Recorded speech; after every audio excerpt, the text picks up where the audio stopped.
Hermanos, en este día pues yo quiero continuar con la serie que comenzamos hace un tiempo atrás llamado Dios gobierna sobre el caos. Y para esto yo le pido que por favor me acompañe una vez más al libro de Jueces, creo y espero que lo tenga ahí abierto, Jueces capítulo 3. Y vamos a leer para iniciar el versículo 28, la primera parte. Cuando lo tengan, por favor, me dicen amén.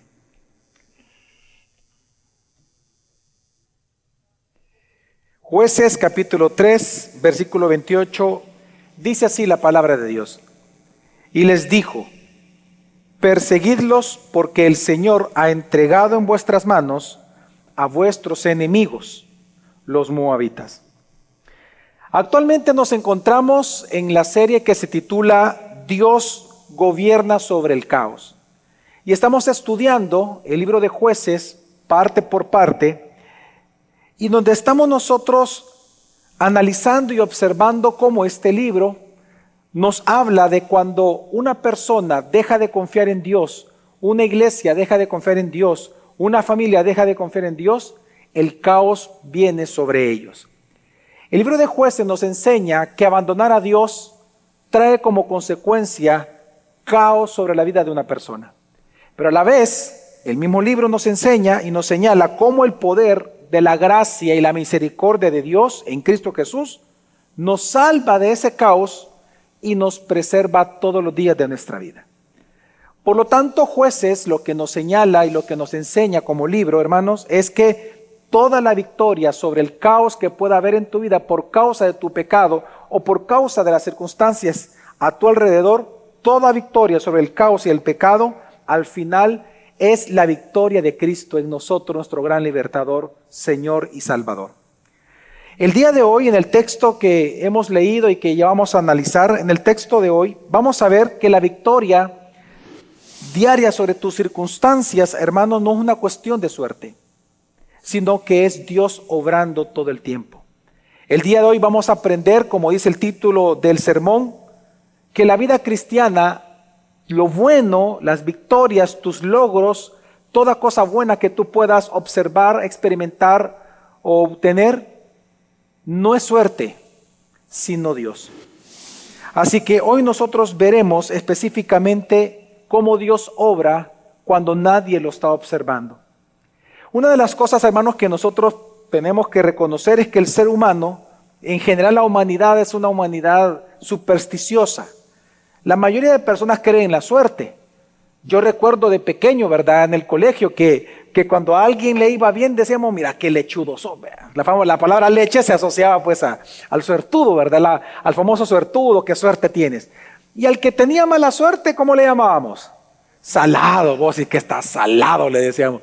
Bueno, y verdad, y nosotros, yo no sé si usted conoce personas que aparentemente le pasan solo cosas malas, ¿verdad? Y hay gente que solo le pasa cosas buenas, aparentemente, ¿verdad? Nosotros entre los pastores tenemos a alguien así, fíjese. En serio, entre los amigos, sí, el pastor Héctor, por ejemplo. Mire, el pastor Héctor, andar con él es divertido. Mire, el pastor Héctor tiene una característica, y él mismo lo dice, no, créame que no es algo que solamente yo lo digo. Pastor, mire, si usted sale con él, prepárese, le van a cobrar el doble, va a hacer filas donde nunca jamás hace fila, va a llegar súper tarde a las cosas y se le va a caer el pelo. O sea, ande con el pastor Héctor, usted puede esperar lo peor de lo peor. Y nosotros bromeamos con él y él dice, y él mismo dice, como que fuera un quintal de sal que me lavaron de chiquito. Dice. Y nosotros de alguna manera, los seres humanos, jugamos y pretendemos pensar que existe algo llamado suerte, ¿verdad? A algunas personas les pasa lo que dice Amós, que lo vimos la semana pasada, ¿verdad? Que dice, huyo del león y me encuentro con un oso. Salgo corriendo, me escondo en la casa, pongo la mano en la pared y que me muerde una culebra. O sea, las personas, claro, así dice Amós, ¿verdad? Que así es Dios con aquellos que tratan de esconderse de Él. Bueno, realmente la humanidad piensa que muchas de las cosas que suceden en el día a día es una cuestión de suerte, buena o mala.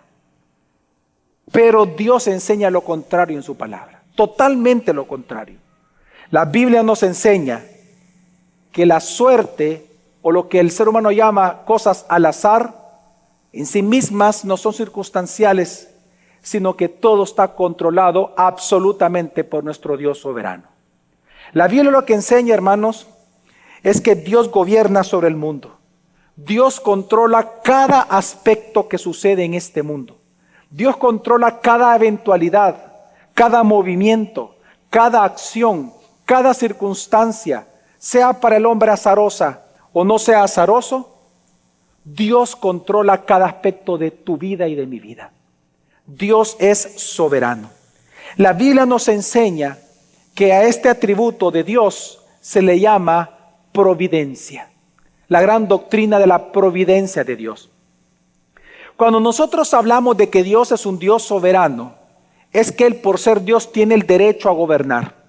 Él gobierna. Cuando decimos que Él es soberano, es que Él es el único que ha decretado las cosas que han de suceder sobre su creación. Pero cuando hablamos que Él es providente, estamos diciendo que Él provee por cuanto ya conoce las cosas que van a ocurrir, porque Él mismo las ha decretado. Entonces Él se provee a sí mismo y provee a la creación de todo lo necesario para que eso que Él ha decretado acontezca y suceda.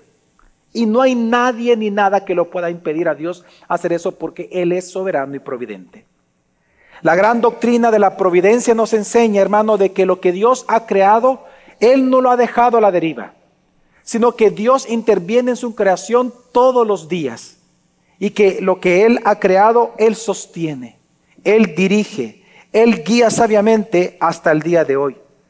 Y esto es importante entender. Esto significa que la creación no es autónoma, que tú no eres autónomo, sino que todo nuestro actuar depende absoluta y rotundamente de la voluntad de Dios. No hay nada que suceda en este mundo que no sea por voluntad de Dios. Aún Dios conoce los cabellos que hay en tu cabeza. Aún Dios sabe los pajarillos, cuál va a caer en tierra, porque todo está ordenado por Dios, todo está orquestado por Dios, todo funciona bajo la guía y la sabiduría de Dios. Por eso es que el gran Agustín de Hipona dijo lo siguiente: todo lo que sucede es porque Dios quiere que suceda antes de que suceda, y que suceda de la manera en que sucede. La gran providencia de Dios es una de las grandes doctrinas que la iglesia debe de cuidar y recordar todo el tiempo. Hermanos, significa de que Dios, porque gobierna providencialmente toda la creación, significa que Él cuida cada detalle, controla cada suceso, aún lo repentino, aún lo que la humanidad llama suerte. Así que, hermano, piensa en tu propia vida. Todo lo que ocurre en tu vida en este momento ha ocurrido y va a ocurrir en los próximos minutos y horas y días. Todo está controlado por Dios. Todo está dirigido por el plan eterno de Dios. Y todo está establecido para lograr el propósito de Dios sobre tu vida.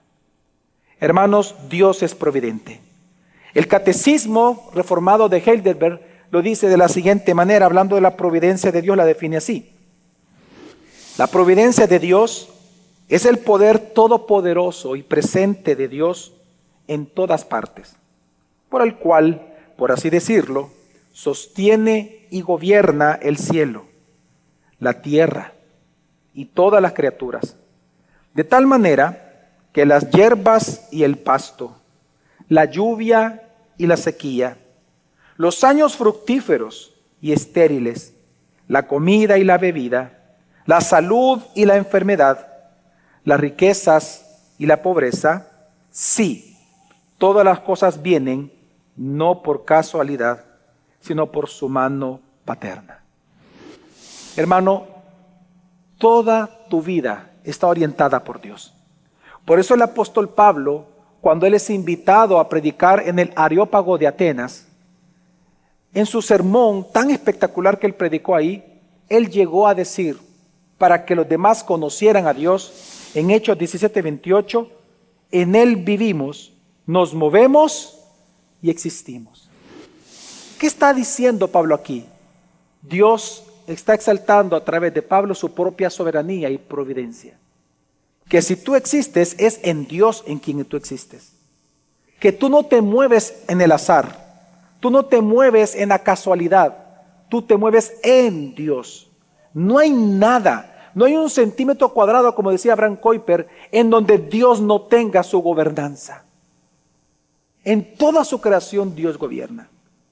Él es providente. Por lo tanto, significa que no solamente Él sabe lo que va a ocurrir en el futuro, sino que, porque Él mismo lo ha ordenado, sino que Él va a proveer de todo para que eso ocurra.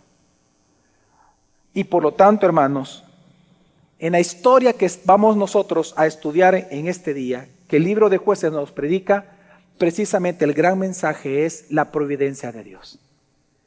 En el día de hoy, en la historia que vamos a leer, Dios nos enseña que cualquier logro en la vida de un creyente, cualquier circunstancia que tú puedas obtener como victoria, cualquier cosa que suceda en tu vida, no es cuestión de suerte, es Dios.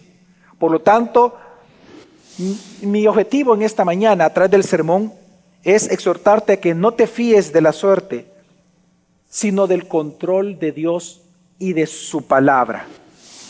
De hecho, hoy veremos a través del texto de esta mañana dos cosas. En primer lugar, vamos a ver la providencia de Dios en acción. ¿Cómo luce la providencia de Dios en la historia que vamos a hoy estudiar? Y número dos, cuáles son estas tres enseñanzas, por lo menos, que la providencia de Dios nos enseña esta mañana a cada uno de nosotros en esta iglesia, gracia sobre gracia. Así que, en primer lugar, vamos a ver lo que nos enseña la palabra de Dios respecto a la providencia de Dios en acción. ¿Cómo luce? Ahora, en la historia que vamos a leer, hermanos, realmente es una historia graciosa. Tal vez para nosotros algunos elementos nos pueden sacar una sonrisa, tal vez un par de elementos que vamos a leer. Pero para el hebreo de aquella época, para el oyente original, esto fue una historia que lo hizo reírse a carcajadas.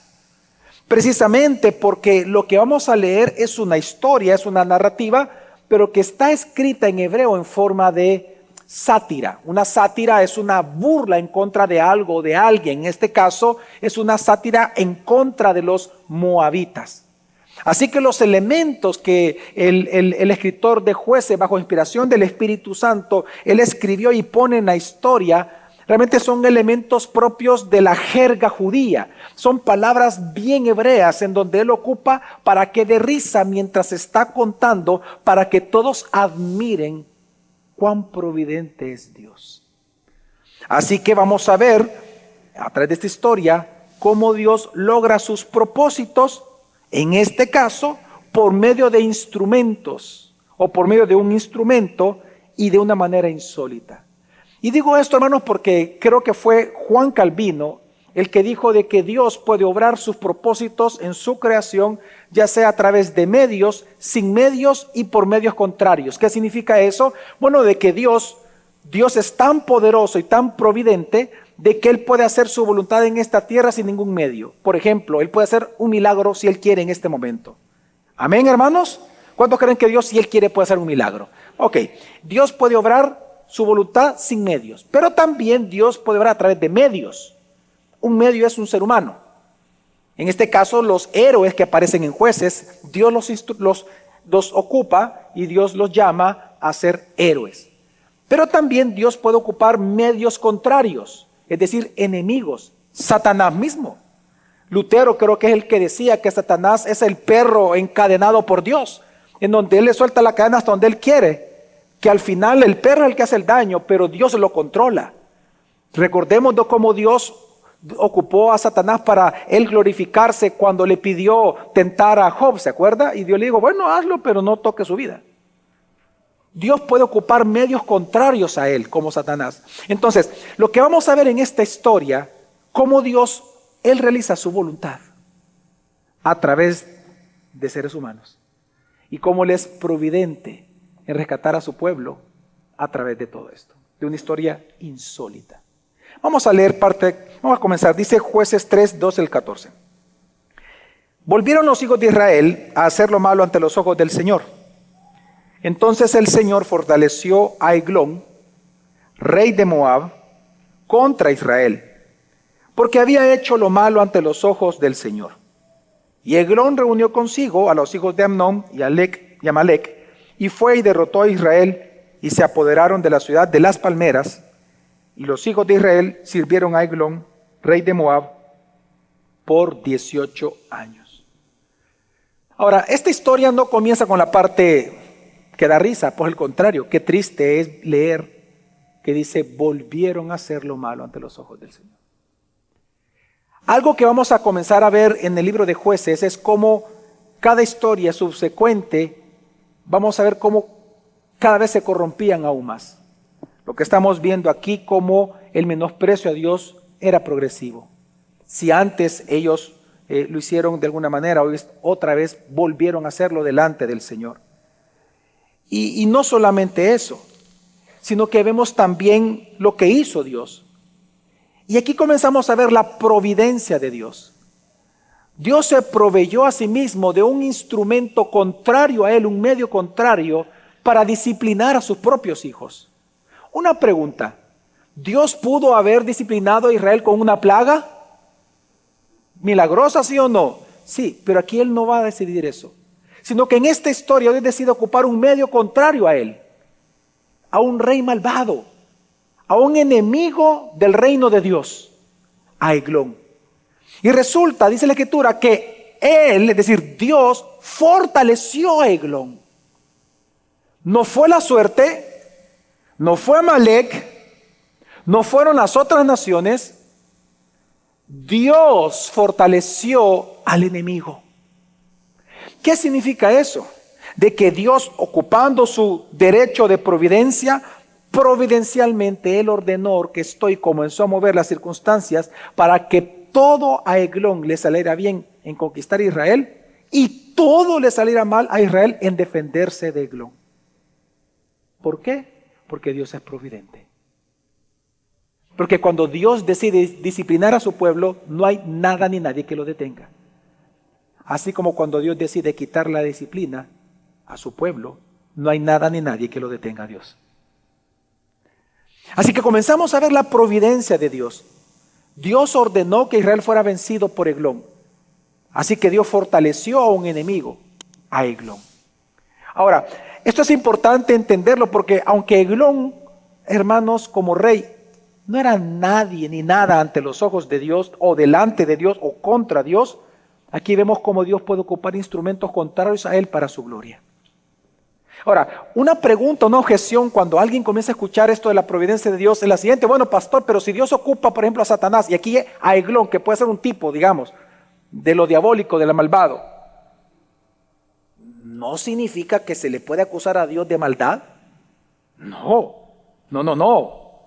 En primer lugar, no se le puede acusar de maldad, porque tenemos que recordar, hermanos, que el responsable de cometer asesinatos, de atacar al pueblo de Dios, no fue Dios, fue Eglón. Quiero que entendamos que cuando dice que Dios lo fortaleció, es que Dios lo que hizo fue soltarlo. Quiero que entiendan lo siguiente, hermanos, vean para acá por un momento. Tu pecado es como, digamos, en este momento como la ley de la gravedad. Lo que evita que esta Biblia caiga es mi mano que la sostiene. Es mi mano que es providente, sostiene la Biblia. Y por eso no cae más de lo que en este momento pueda caer. Quiero que entiendas que tu pecado es así.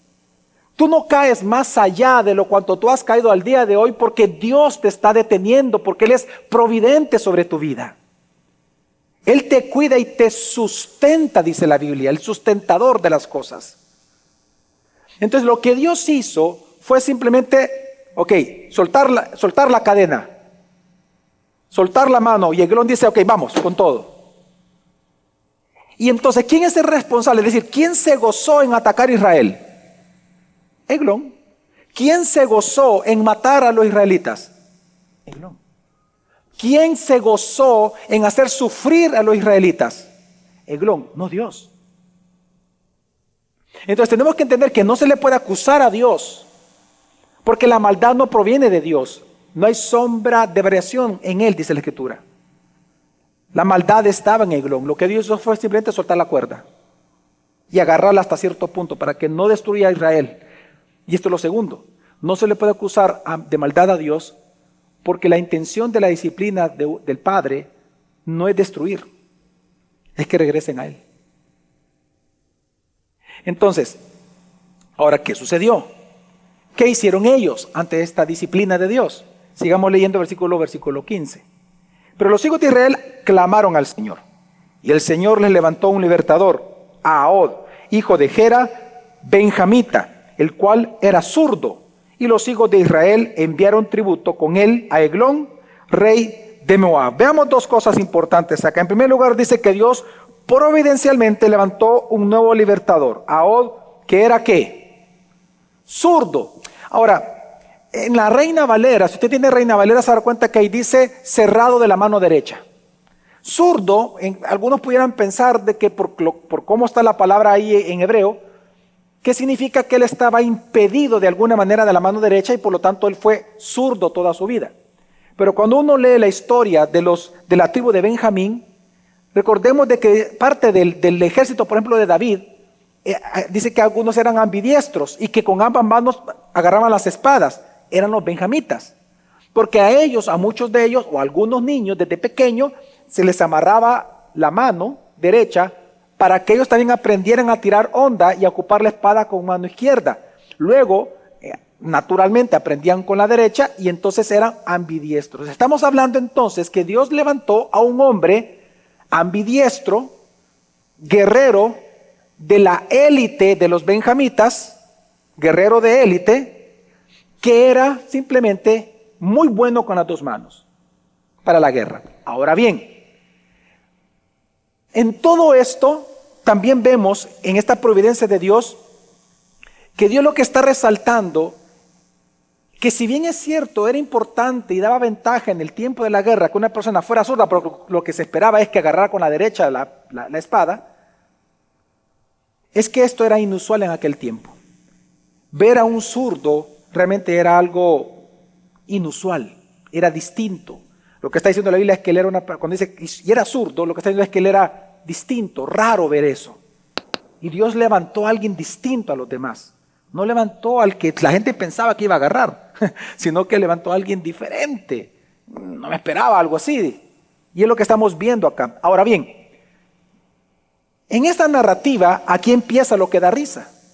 Y ahí comienza una serie de elementos que al oyente original le daba risa. Tal vez a usted y a mí no nos da risa, pero a ellos les daba risa. ¿Por qué? ¿Por qué el escuchar que este benjamita era zurdo les dio risa? Bueno, porque la palabra benjamita significa hijo de la mano derecha. Entonces, lo que estamos leyendo aquí es como que, ¿cuál es el colmo de un benjamita? Tener hijos zurdos, que le nazca un zurdo. ¿Verdad? ¿Cuál es el colmo del hijo de la mano derecha? Que le nazca un zurdo. Entonces usted puede ver que comienza la sátira, en que, ¿cuál sátira? En que para libertar a Israel e ir en contra de Moab, Dios comienza a ocupar medios inusuales.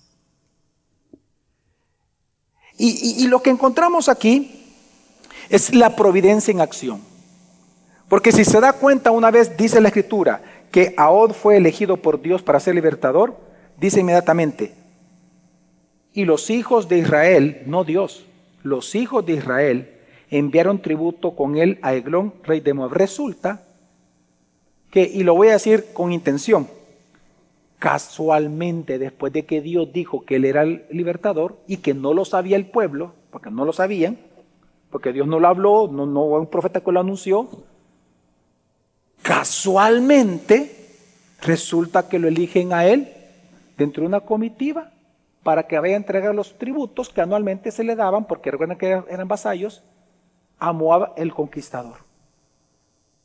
¿Y qué sucedió? Sigamos leyendo. ¿Qué hizo Ahod? Bueno, versículo 16. Ahod se hizo una espada de 2 filos, de un codo de largo, y la ató a su muslo derecho debajo de la ropa. Y presentó el tributo a Eglón, rey de Moab, y Eglón era un hombre muy grueso. Fíjese que no hay evidencia en el texto que nos diga que Dios le dijo a él, Ahod, haz una espada de doble filo con el cual vas a matar al hombre grueso. No vemos que Dios le diga eso. Yo quiero que vea cómo se ve la providencia de Dios en acción. Fue a Ahod el que se le ocurrió. No fue que él escuchó una voz o un ángel se le apareció. No. Él dijo esto. Se me está presentando la oportunidad de matar al que nos tiene subyugados. Y comenzó a preparar la espada y él dijo, bueno, como yo soy zurdo, me van a revisar el muslo izquierdo. Porque el que es derecho, ¿dónde tiene que ir la espada para sacarla rápido?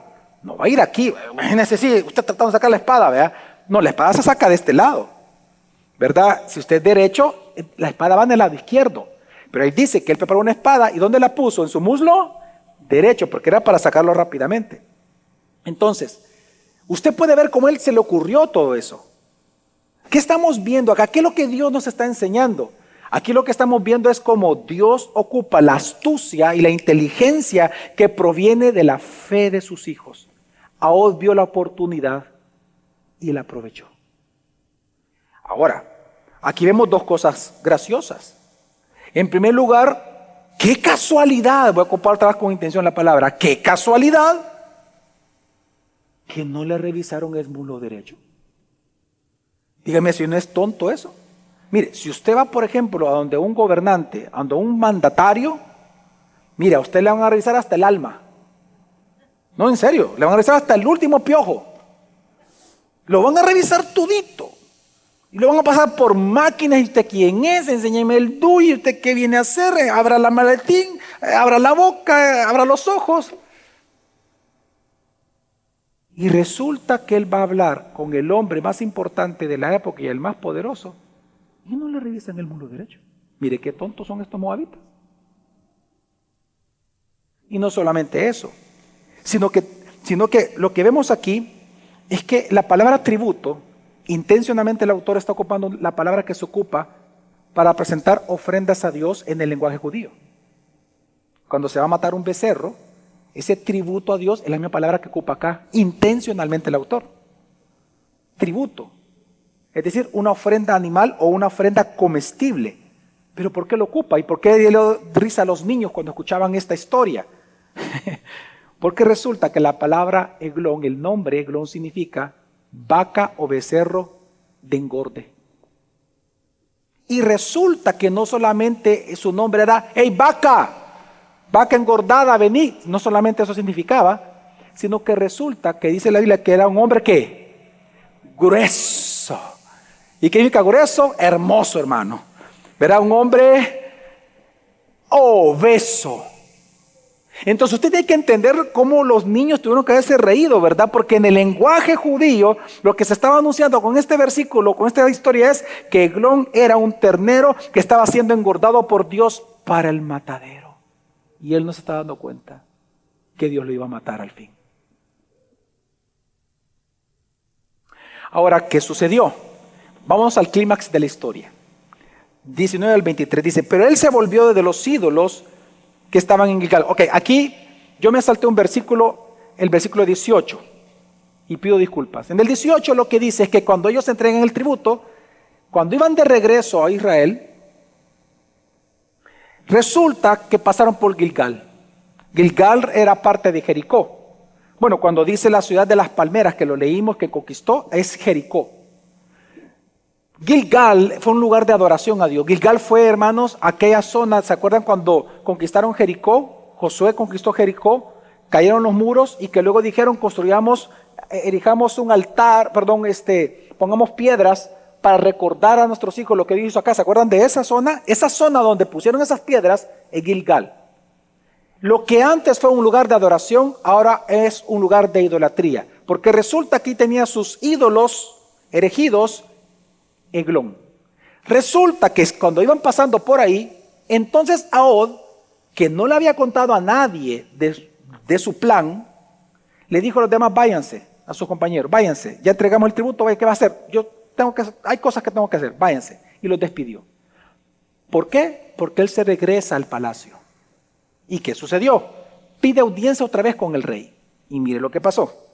Pero él se volvió de los ídolos que estaban en Gilgal y dijo, tengo un mensaje secreto para ti, oh rey. Mire, si usted es un mandatario y alguien le dice, quiero hablar contigo unas cosas en privado y usted nunca lo conoce, mire, usted no se va a quedar solo. Usted no va a prescindir de su seguridad, solamente porque les tengo un mensaje secreto. Usted dice, mira, dame chancecito, ponete a unos 10 metros de mí, decímelo. Pero mire lo que hizo él. Y este dijo, guarda silencio. Y todos los que le servían, ¿qué pasó? Salieron, mire qué tonto. No, de verdad, lo sacó a toda su seguridad por un secreto. Y luego dice, Ahod vino a él cuando estaba sentado solo en su sala de verano. Y Ahod dijo, tengo un mensaje de Dios para ti. Y él se levantó de su silla con interés, ¿verdad? Y en el momento que él muestra interés, Ahod alargó la mano izquierda, tomó la espada de su muslo derecho y se la hundió en el vientre. Y la empuñadura entró también tras la hoja, y la gordura se cerró sobre la hoja, pues no sacó la espada de su vientre. Y se le salieron los excrementos. Entonces salió Ahod al corredor, cerró tras sí las puertas de la sala a la terraza y les pasó el cerrojo. El rey murió de una manera humillante, como un tonto, con las heces de afuera. Mire, y eso tuvo que dar risa a los niños. Yo sé que es una escena increíble, ¿no? Pero da risa de lo tonto que se muestra Eglón. Porque resulta que le dice, qué astuto fue Ahod. Tengo un mensaje para ti. Claro, ¿de dónde él venía? Él venía de Gilgal, de donde estaban los ídolos de Eglón. Así que lo más seguro que Eglón pudo haber pensado, este me trae un mensaje de los dioses. Y luego él dice, tengo un mensaje de Dios, pero esta palabra Dios no es el Dios del pacto, sino que es Elohim, el creador de las cosas. Tengo un mensaje del creador, y ahí le captó la atención. De verdad. ¿Y cuál es el mensaje? Este desgraciado y pluchungún para adentro. Se rió, se da cuenta. Es que es una sátira. O sea, ni el mejor productor de Hollywood. Usted está viendo aquí, ¿verdad? ¿Y cuál es el mensaje? Este es el mensaje, desgraciado. Y para arriba. ¿Y por qué para arriba? Vea usted la providencia de Dios. ¿Por qué el rey no gritó? Por ayuda. Porque se requiere una tremenda habilidad. Meter el cuchillo y hacer para arriba. Por esto tiene que ser doble filo. Porque no importa cómo lo metiera, tenía que hacer este movimiento para arriba para cortar la aorta y que muere inmediatamente.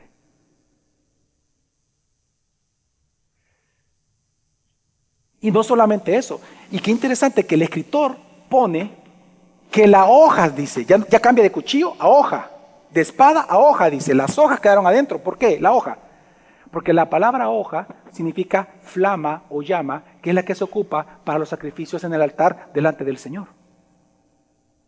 Y la misma palabra que ocupa el autor aquí, de la grasa que cubre, porque era un hombre obeso, que cubre la espada y que ya no la pudo sacar por tanta grasa, resulta que la misma palabra, grasa de los sacrificios que se ocupaban en el altar, que eran ofrecidos al Señor.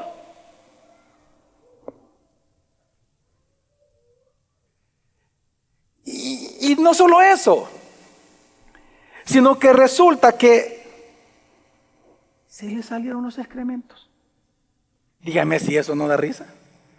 Yo sé que es grotesco, obvio. Pero es interesante. Porque lo mató ¿con qué? Con una espada doble ¿qué? ¿Y sabe por qué le digo? Este es el mensaje. ¿Sabe por qué dije eso? Porque literalmente sucedió. En hebreo, la palabra doble filo significa dos bocas. Es decir que Ahod hizo lo siguiente. Tengo un mensaje de Dios para ti. Él no le mintió. ¿Cuál es el mensaje? Mi espada que tiene dos bocas te lo va a decir. Hoy es el día de tu juicio y vas a morir. Impresionante lo que vemos aquí. Desgraciado. Es que tenía que dar un poquito de risa. Ahod fue oportuno. Fue un hombre muy astuto. Qué interesante que en ese momento no le tembló el pulso, como decimos en Salvador, ¿no? Y lo digo así porque fíjese que la palabra grueso, cuando dice que él era un hombre grueso, también es una palabra que se ocupa en otros contextos en la Biblia para referirse a alguien que es rico, que es poderoso o que es ancho de cuerpo, es decir, que es fornido. Supongamos que también ese es el significado, que fuera un hombre bien fornido, que no lo es por la sátira misma y por algo que vamos a leer al final. Pero supongamos que fuera un hombre fornido, igual, no le tembló el pulso. Y qué raro, ¿no? O sea, que casualmente dio, pero en el clavo. Y que exacto cortó la aorta. Y que no pudo pedir ayuda. Y qué raro que no estaban los soldados. Que salió al pasillo. Nadie lo vio. Cerró la puerta. Y se fue. Dios es un Dios providente. Que Él maneja cada aspecto de la vida. Cada suceso, cada evento, cada gota, cada sequía. Todo está orquestado por Dios. Él controla absolutamente todo. Ahora, esto es tan insólito que mire lo que sucedió después. Después de haber salido, versículo 24, vinieron los siervos y miraron, y aquí las puertas de la sala, la terraza tenían pasado el cerrojo, y dijeron, sin duda, está haciendo su necesidad en la sala de verano. Mire, esto es gracioso. No, pues sí, es que, mire, es que ellos, imagínense la escena. Ellos llegan y, no, hombre, estas conchas están podridas. Las conchas que comió ayer el rey, le cayeron mal, vea. No, hombre, sí. Porque dice, sin duda, dicen, no, sin duda, esto es sus necesidades. Y el pobre hombre muerto con las heces de afuera.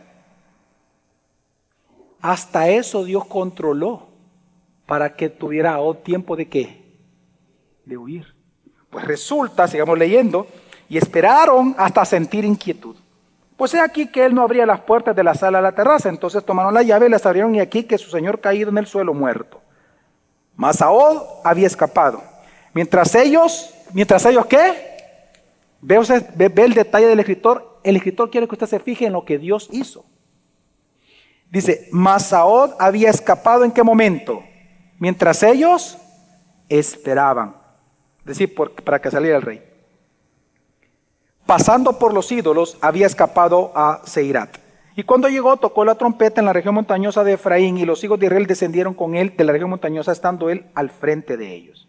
Y les dijo, perseguidlos, porque el Señor ha entregado en vuestras manos a vuestros enemigos, los moabitas. ¿Y qué hizo Israel? Y descendieron tras él, y se apoderaron de los vados del Jordán frente a Moab, y no dejaron pasar a nadie. ¿Y qué ocurrió? En aquella ocasión mataron a unos 10,000 moabitas, todos hombres robustos y valientes, y ninguno escapó.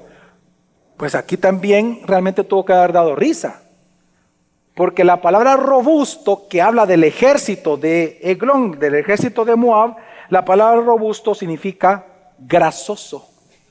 Eran grasositos. O sea, rollicitos, pues. Así se les llama también en hebreo, rollizo. Hermosos. Como su rey. Y la palabra que ocupa aquí como robusto es diferente a la palabra grueso. Por eso les digo que en la sátira lo que está describiendo esta historia es que eran hombres obesos. Mire, dígame si no da risa eso. Que el ejército de un gran pueblo, aunque eran grandes guerreros, su gloria ya había pasado, pues ya estaban bien tipullados. Ya no podían responder como antes. Ahora, ¿qué le dio valor a Israel enfrentar a un enemigo que supuestamente antes pudieran haber vencido? Bueno, lo que les dio valor es que Dios los había entregado en su mano. Ahora, ¿qué sucedió con esto? Bueno, sucedió que, Jueces 3:30, y fue subyugado Moab aquel día bajo la mano de Israel, y la tierra tuvo descanso por 80 años. ¿Qué nos enseña esta historia? Bueno, en primer lugar podemos ver, hermanos, de que Dios providencialmente no siempre necesita intervenir Él directamente en la victoria, sino que en su providencia Él ocupa medios. Él puede ocupar una persona para controlar, dirigir y guiar cada uno de los sucesos que Él quiere que le ocurra. Lo que Dios nos está enseñando es que para lograr sus victorias, Él es el providente. Y Él puede usar a hombres de fe, a personas que Él levanta, que por medio del Espíritu Santo tienen la fe suficiente para creer y saber lo que tienen que hacer para entonces liberar a su pueblo. Ahora, yo le pido por un momento que admiremos la providencia de Dios. Yo sé que esta historia es insólita, es una historia de las raras que aparecen en la Biblia, ¿no? O sea, y más el detalle. Si se da cuenta, el autor nos quiso hablar en cámara lenta y vino y sacó la espada que estaba en el muslo derecho y le metió en el vientre hasta lo más profundo o sea, en cámara lenta todo, ¿no? ¿Por qué? Lo que Él quiere hacernos ver es la providencia de Dios. Hermanos, ¿ya notó cuánta variable hay aquí, circunstancial? Primero, qué casualidad, como decía yo, ocupando intencionalmente esta palabra, qué casualidad que a Ahod lo eligieron dentro del grupo de gente para ir a ver al rey. Qué interesante que no lo revisaron del muslo derecho. Qué interesante que dio justo en el momento. No había nadie, salió. Es más, qué interesante que hasta el ejército eran grasositos. Eran grasosos. Pareciera ser que hay un arquitecto detrás de todo, ¿no? Pareciera ser que hay alguien que preparó toda esa escena para ese momento. Hermanos, Dios es providente. Hubo una época en la cual el linaje del Mesías por el rey David, uno de los descendientes de David, solo había quedado uno sobre la faz de la tierra. Uno ya. Ya no había nadie más. Y resulta que una mujer lo quería matar. Y Dios ocupó a una mujer, una esclava, para cuidar a este linaje de David. Y gracias por esa acción providente de Dios, el Mesías nació. Pero resulta que el Mesías nace y Herodes quiso matarlo, ¿se acuerdan? Y mandó a matar a todos los bebés de Belén. Y cómo Dios providencialmente lo fue llevando y protegiendo. ¿Se acuerdan, hermanos? Que se fue 2 años a Egipto. Y por eso luego dice el profeta, de Egipto llamé a mi hijo. Y por esa providencia de Dios, el Mesías creció. En sabiduría, estatura y en virtud. Y cuando él comienza a proclamar, resulta que lo intentaron matar varias veces. Usted sabe eso, ¿no? A Jesús. En una ocasión lo intentaron despeñar, en otra lo quisieron apedrear, en otra lo quisieron inmediatamente matar con así, diferentes escenas. Y dice que él escapaba, que él desaparecía, Dios providencialmente lo protegió. Hasta el día que el Padre le dijo, hoy tienes que morir. Y habiendo resucitado, resulta que aquel que murió y resucitó, Él es nuestro Señor Salvador, pero Él también es nuestro sustentador. Porque Hebreos capítulo 1, versículo 3, al inicio de Hebreos dice que Jesús, Él es el resplandor de su gloria y la expresión exacta de su naturaleza y sostiene todas las cosas por la palabra de su poder. ¿Y sabe qué significa la palabra sostener? La palabra sostener, cuando dice que Él sostiene todas las cosas, significa que Él produce todas las cosas, que Él lleva todas las cosas, que Él dirige todas las cosas, que Él impulsa todas las cosas. ¿Qué está diciendo? Que Jesús controla todas las cosas porque Él es nuestro Señor providente. Amén, hermanos. Ahora, esta historia tremenda aquí en la Escritura, hay 3 verdades que nos enseña la providencia de Dios. La primera verdad, hermanos, es que tú no puedes confiar ya en la suerte, sino en Dios. Hermanos, el éxito de Ahod fue el éxito de Dios. Yo quiero que entiendas por un momento, mira, Ahod no es que él recibió el plan de Dios, mira, vas a hacer esto, no. Quiero que entienda que desde el punto de vista de Ahod, él estaba decidiendo. Él dijo, voy a aprovechar este momento, y comenzó a hacer la espada, la voy a ocultar.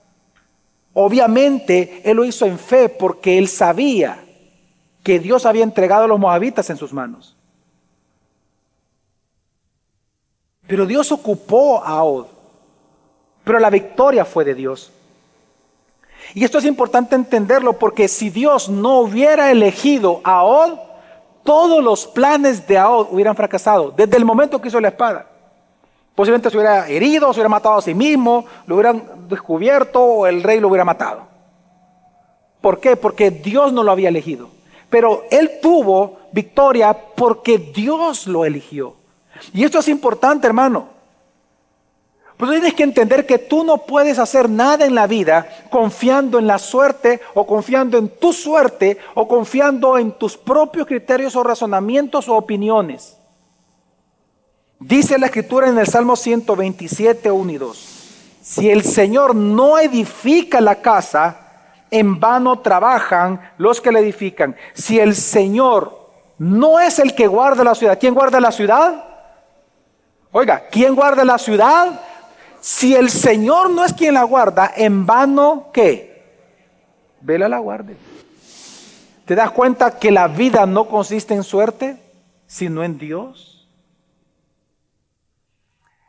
Hermano, tu vida va a tener sentido si tu vida está bajo la bendición de Dios. Por eso el Proverbio 16:9 dice, en su corazón los hombres planean su curso. En su corazón los salvadoreños planean su curso. En su corazón los miembros de iglesia gracia sobre gracia planean el curso de esta semana. Pero el Señor establece sus pasos. No es suerte, es Dios. Dios controla nuestra vida. Él controla todas las cosas. Él las dirige. Él nos enseña. Así que si algo Dios no quiere que pase en tu vida, aunque tú lo planifiques, no va a ocurrir. Pero si Dios quiere que algo pase en tu vida, cuando lo planifiques va a ocurrir. Y eso es importante entender. Tú no te puedes quedar con los brazos cruzados. Esa es una fe falsa. Es decir, Dios va a obrar y por lo tanto yo no hago nada. A menos de que Dios te diga, no hagas nada, no hagas nada. Pero el milagro, Dios lo hace, pero el que tiene que ganar las tinajas eres tú. Llenad vosotros las tinajas de agua. 1 hora, 2 horas, ya está. Tú trabajas, sí, ya llenamos de agua las tinajas. Vaya, yo hago el milagro, pero tú las llenaste, pero yo hago el milagro. A esto en la Biblia, en teología, se le llama la concurrencia. Dentro de la doctrina de la providencia, en teología, se le llama la concurrencia de Dios. La palabra concurrencia viene de la palabra correr al lado de alguien. Es decir, Dios es quien obra las cosas, amén. Él las planifica, las decreta y las encausa, pero el hombre debe de hacer su parte. Si usted, por ejemplo, quiere sacar buenas notas y usted sabe que cuenta con la bendición de Dios, porque usted es un hijo de Dios y tiene la mente de Cristo, usted no puede decir, como tengo la mente de Cristo, no va a estudiar. Gracias, Señor, hazme el milagro. Solo pongo mi nombre y chacas. No. Porque tiene la mente de Cristo y porque tiene la fe de un cristiano, mire, va a estudiar. Y va a estudiar en serio y con fuerza y dedicación. Porque sabe que la batalla la tiene ganada en Cristo. Digo esto porque precisamente lo que está enseñando la Escritura, que aún a aquello que la gente piensa que es suerte, no es suerte. Mire lo que dice Proverbios 16:33. Se echan suertes en el regazo, pero del Señor es la decisión de ellas. Veamos un acto simple. Si yo tuviera unos dados en este momento y los voy a tirar aquí frente a usted, es la servilleta. ¿Ok? La tiro. Bueno, pues perdón, ya. Ok. Gracias, hermano, perdón. Ok, la suelto. Cae. ¿Quién la soltó? ¿Dios o yo? Yo. Pero esto no hubiera caído si Dios no hubiera ¿qué? Querido. Pero yo soy el que la suelto, el responsable soy yo. Pero quien controla es Dios. Fíjese, yo intenté que cayera aquí, ¿y dónde cayó al inicio? Allá. Eso yo no lo controlo, pero Dios sí. Entonces, ¿qué está diciendo el versículo? Se echan las suertes, pero Dios decide de qué lado va a caer. Él lo decide. Entonces, hermanos, tenemos que entender algo. La buena nueva que Dios nos está enseñando esta mañana en Cristo Jesús es que Cristo te ha dado propósito en tu vida. Y Él sostiene tu vida. Y va a encauzar tu vida. Y Él te acompaña cada día para que en tu vida se logre el propósito por el cual Él te ha creado. Hermano, tu vida no está suelta al azar. Dios te acompaña cada día. Dios está contigo, hermano. El Espíritu Santo está contigo. Por eso Jesús llamó al Espíritu Santo el otro consolador, porque la palabra consolador es ayudante, el otro que te va a ayudar. ¿A qué? A que tomes las decisiones correctas, a que decidas correctamente, a que pienses, planifiques, hagas, tengas el valor, la valentía para llevar a cabo las cosas. Hermanos, Jesús no solamente es el soberano de la historia de la humanidad, Él es el soberano y providente de tu historia en particular. Y por lo tanto, tú tienes que confiar en ese Cristo. Jesús es providente en cada segundo de tu vida. Claramente Dios iba a usar tus decisiones diarias, Dios va a usar Dios va a usar tanto tus buenas decisiones como tus malas decisiones. Dios va a ocupar tanto tus virtudes como tus pecados. Dios va a ocupar tanto las cosas buenas que hagas como las cosas malas que hagas. Dios lo va a ocupar. ¿Por qué? Porque Él es providente. Romanos 8:28 por eso dice, y sabemos, ¿qué sabemos? Que para los que aman a Dios, todas las cosas, y todas las cosas es buenas y malas, pecados y virtudes, aciertos y desaciertos. Todas las cosas cooperan para bien, esto es, para los que son llamados conforme a su propósito. Por lo tanto, día tras día, tú no te puedes fiar en la suerte. Tú tienes que fiarte en este control soberano de Dios, pero también en su palabra. Hermanos, Dios es fiel consigo mismo. Y la buena obra, dice la Escritura, que Él ya empezó en ti, Él, no tú, Él la va a perfeccionar en ti. Ahí está hablando de la providencia de Dios. Dios va a encauzar tu vida a lo que Él quiere lograr. Amén. Es la primera gran verdad que encontramos aquí.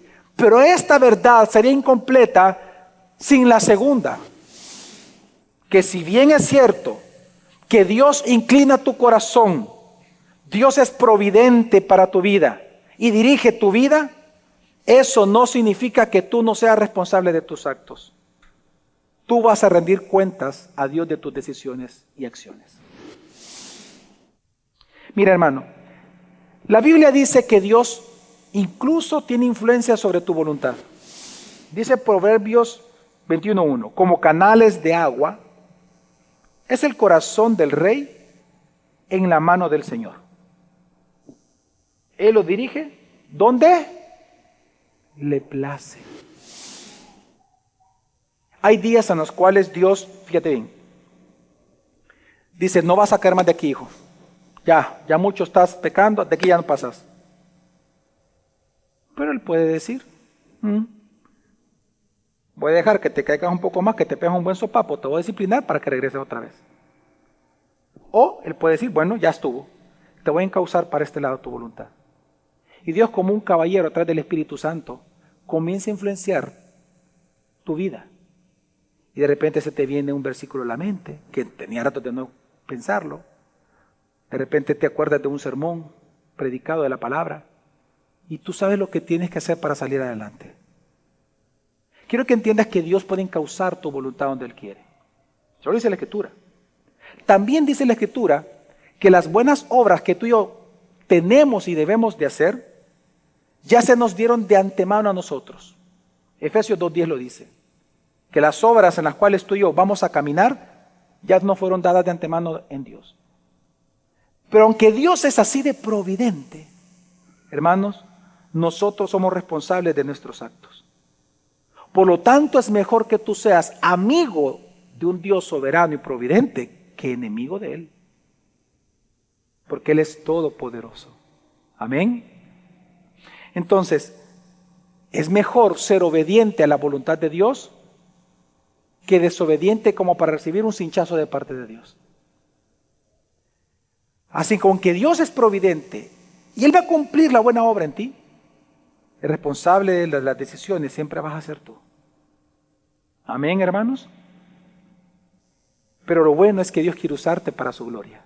La pregunta es si tú quieres dejarte usar por Dios para su gloria. Y la tercera verdad que vemos en este texto, hermanos, es que tú y yo vencemos el pecado y el temor a cualquier enemigo que enfrentemos en esta vida por medio de la palabra de Dios. Por un momento te pido tu atención en esto que te voy a mencionar. Es impresionante ver que este es el primer texto en toda la Biblia, en Jueces 3, en donde aparece la palabra espada de doble filo. La palabra doble filo, como les decía, significa doble boca o dos bocas. Y es interesante porque solo aparece esta frase, espada de doble filo o doble filo, es una frase que aparece únicamente 5 veces en la Biblia. 2 en el Antiguo Testamento, la primera en Jueces 3 y la segunda es en un verso profético en donde Dios le dice a Israel que él emita juicio, es decir, palabras de juicio en contra de los enemigos, abriendo la boca como una espada de doble filo. Es decir, que siempre está asociada a una palabra que sale. Pero solamente así es 2 veces en el Antiguo Testamento. Pero las otras 3 veces que aparecen en toda la Biblia es en el Nuevo Testamento. Y lo interesante es que en el Nuevo Testamento las 3 veces significa la palabra de Dios. Entonces, ¿qué nos está enseñando la Escritura? No es casualidad que aparezca esta frase en esta historia. Esta historia, hermanos, es una metáfora, es una imagen muy gráfica de cómo tú y yo tenemos que vencer nuestros pecados diarios. A lo que Eglón puede representar en tu propia vida. A ese pecado que te mantiene esclavizado, tributándole a él todos los días de tu vida. Dios quiere que tú venzas tus temores y tus enemigos personales y tus pecados por medio de la palabra de Dios, que es más cortante de una espada de doble filo. Es más, ¿sabe lo que dice Hebreos 4 en ese texto? Lo voy a leer por ti. Dice, porque la palabra de Dios es viva y eficaz y más cortante que cualquier espada de 2 filos.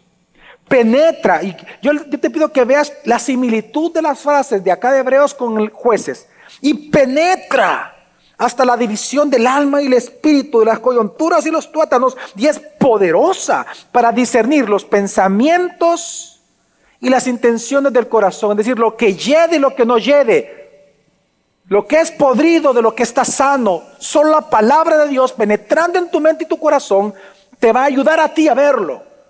Y luego dice, y no hay cosa creada oculta a su vista, es decir, a la espada de doble filo, sino que todas las cosas, una vez está introducida la espada, están al descubierto y desnudas ante los ojos de aquel a quien tenemos que dar cuenta. Yo veo similitudes. Allá penetró y se quedó, aquí penetra. Allá partió, aquí parte. Allá cayeron los excrementos y se descubrió lo interno del ser humano. Y acá dice que se va a exhibir las buenas y malas intenciones de tu corazón para que te puedas arrepentir y ponerte a cuentas con Dios. Hermanos, la palabra de Dios es la que te da el poder, la sabiduría y la claridad para tomar las decisiones conforme a Dios. ¿Tú quieres vencer el pecado repetitivo en tu vida, al cual te estás acostumbrando? Tienes que usar la palabra de Dios. El Espíritu Santo te va a iluminar para entenderla. Porque la palabra de Dios no se nos ha sido dada para confundirnos, se nos ha dado para nosotros estudiarla y entenderla bajo la inspiración del Espíritu Santo, bajo la ayuda del Espíritu Santo. Así que la victoria sobre tus pecados no es una cuestión de suerte. La victoria sobre tus pecados no es una cuestión de habilidad. Es Dios obrando en ti. Amén, hermano. Es Dios obrando por medio de su palabra como una espada de doble filo que te va a ayudar a matar, a destruir ese pecado. Y quiero que veas cómo Jueces es gráfico ante esto que está hablando Hebreos. Incluso a la Biblia. Dios nos está enseñando en Jueces que tenemos que ser implacables con nuestro pecado. Dice la Escritura, si tu mano te es ocasión de pecar, ¿qué hay que hacer? Córtala. La misma frase, corta tu brazo. Es mejor entrar manco al reino de los cielos que completo al infierno, que con ambas manos al infierno. Tenemos que ser implacables con la espada y dejar que la Biblia nos moldee. Ahora tú puedes decir, pero pastor, yo no creo en la suerte. No, tal vez tú no crees intelectualmente en la suerte, pero en la práctica tal vez. ¿Cuántas personas, cuántos creyentes pudieron estarse lanzando a la suerte cuando intentan casarse o se casan con alguien que no es cristiano? O se ilusionan y piensan que pueden tener una relación estable, o considerar a casarse con alguien cuando no es creyente y pensar que eso es de Dios. Eso es creer en la suerte. Eso es apostar. Eso es como ponerse una pistola en la cabeza y jugar a la ruleta rusa.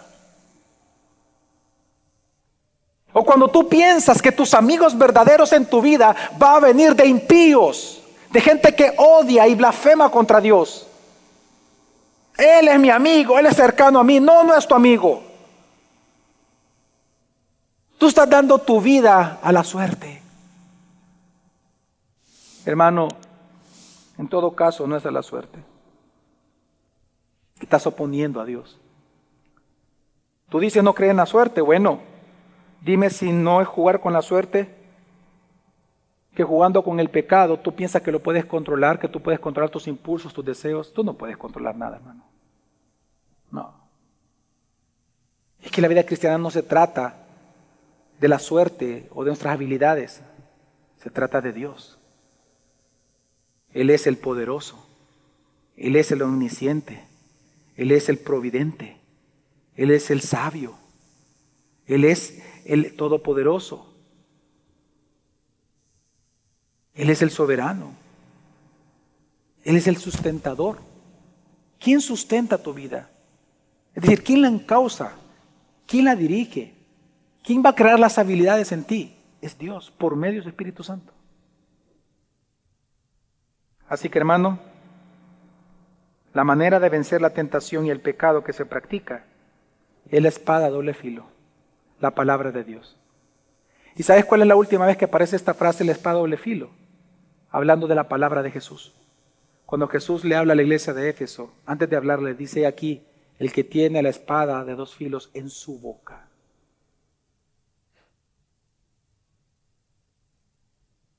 Y es lo que vemos allá en Eglón, cómo la palabra de Dios te puede librar aún de tus peores enemigos.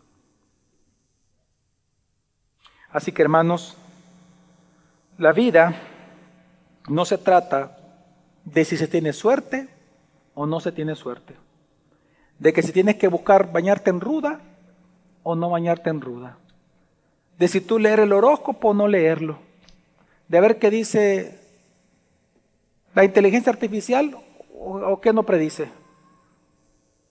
Hermano, la vida se trata de Dios y de sus propósitos eternos, que Él gobierna y controla. Amén. Por eso, no te fíes de la suerte, sino del control de Dios sobre tu vida y de la palabra de Dios. Hermano, Dios te ama y Él te cuida todos los días por medio de su Espíritu Santo. Solo quiero terminar con esto. El último versículo del capítulo no lo leímos. Es la historia más cortita de Jueces. Dice el versículo 31. Después de Ahod vino Samgar, hijo de Anat, el cual hirió a 600 filisteos con una aguijada de bueyes. Y él también, salvó a Israel. Eso es todo. Y viene la historia de Barak y Débora. ¿Por qué Dios termina con esta historia, este texto? Nosotros vimos que Otoniel fue lleno del Espíritu Santo. Amén.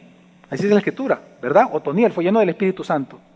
Ahod no dice que fue lleno, pero necesariamente tuvo que haber sido lleno, tomado del Espíritu Santo para lograr lo que Dios quería lograr con él. Porque el Espíritu Santo es el que nos da a nosotros las ideas, inclina nuestro corazón a tomar las decisiones correctas.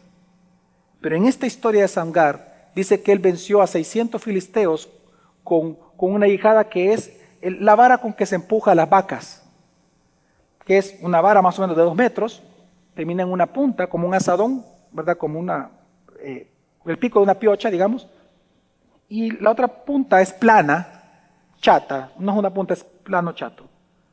Y con esa vara, 600 filisteos.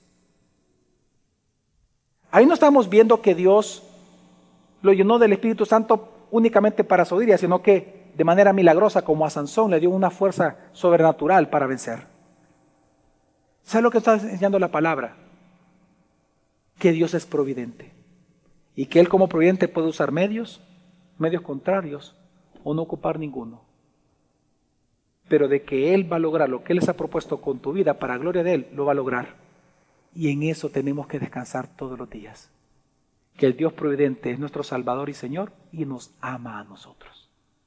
Descansemos en Él, hermanos. Amén. Dios controla todo lo que estás viviendo. Descansa en Jesús. Vamos ahora.